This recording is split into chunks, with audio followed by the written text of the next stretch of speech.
Want to jump on the latest trend and make your video stand out? You are in the right place.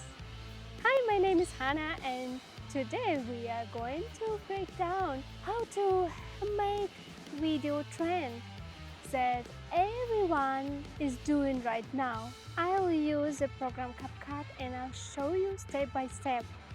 Let's do it! Upload a horizontal video shot in 4K.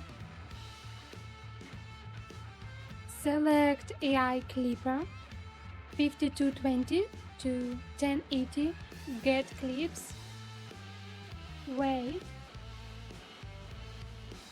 Then save.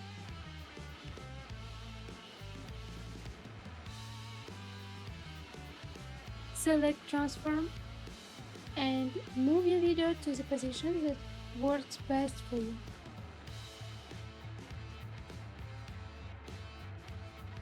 Export. Open this video in your gallery and crop the back edges.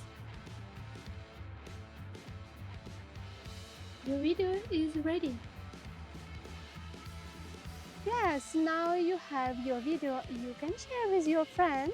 And look this one.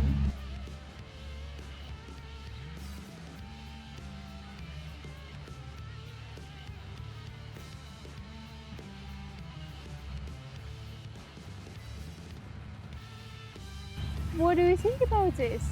Do you want to know how to do this? Write in a comment. Bye, see you again.